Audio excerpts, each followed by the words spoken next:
You know. Jonas, where did you... Is leave possible?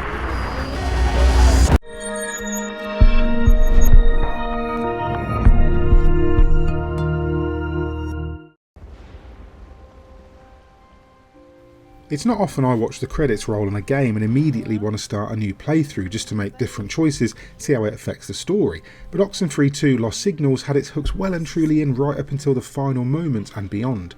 If you played the original, you'll remember that it was incredibly story driven, as dialogue unfolded organically while you played, not stopping for cutscenes or long exchanges, but allowing conversations to flow by assigning dialogue choices to simple button presses even as you guided protagonist Alex through gameplay.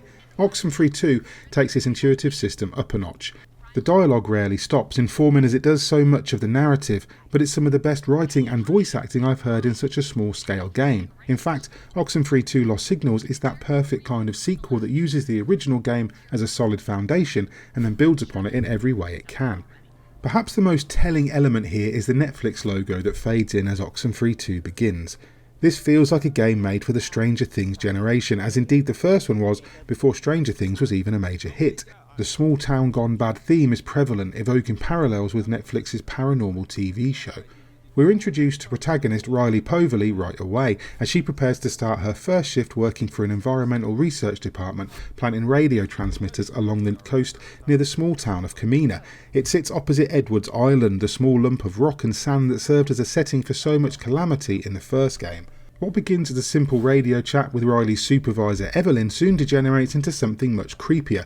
Shortly after meeting her co-worker, handyman Jacob Summers, Riley finds herself repeating the same moments again and again, thanks to a trans-dimensional anomaly on Edwards Island.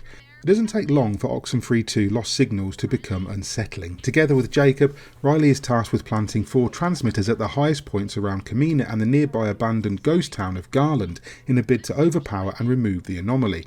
But rather than this be a breakneck race to the finish, it's much more intentionally slow-paced. Jacob and Riley have no vehicle and must hike and climb to their destinations, dealing with increasingly hostile spirits trying to break into our world and what may or may not be a sinister cult known as Parentage, who have a connection with Kamina's checkered history. Riley is a great protagonist too. A former resident of Kamina, she joined the military to escape a broken home and has returned now in her 30s with secrets of her own. She's strong and confident, but carries an air of someone who has earned that confidence through training and conditioning and developed that strength by fighting her whole life. She's outdoorsy, athletic, pragmatic, but she's also a realist who has little time for flights of fancy or what-ifs. Jacob is the perfect foil, mild-mannered but courageous when his loved ones are in danger, unsure of his place in the world and living in the shadow of his more successful, estranged twin brother.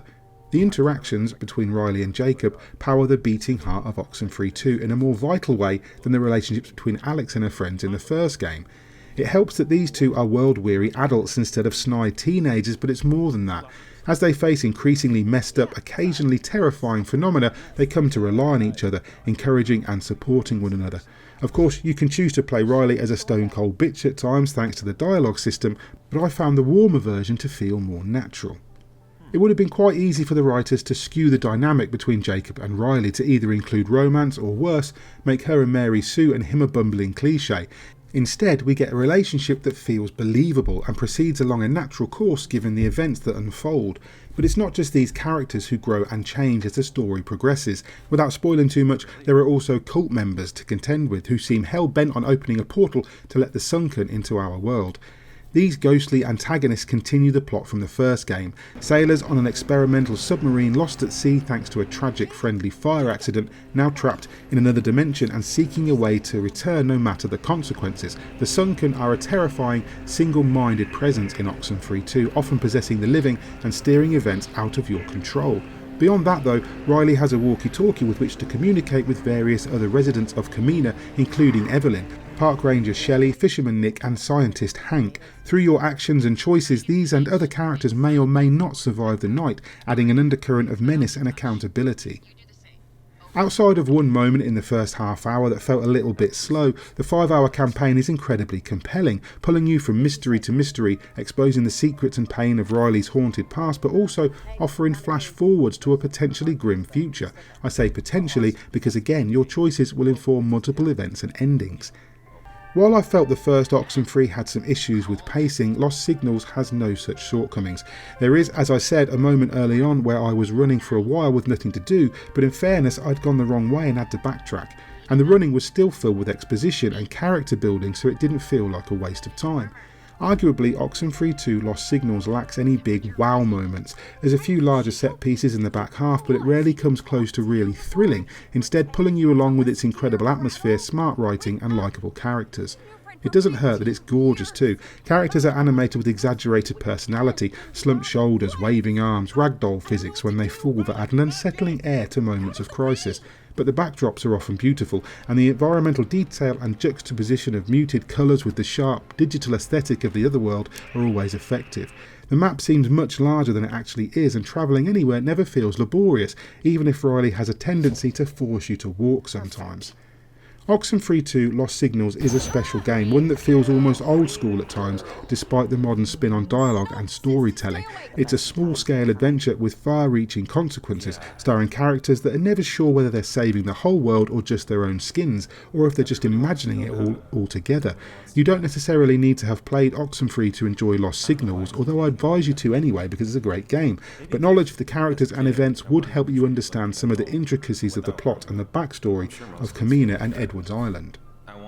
It's not often a game of such comparatively small stature keeps its claws in after the credits roll, but Oxenfree 2 Lost Signals will likely stay with me for much longer than just another playthrough.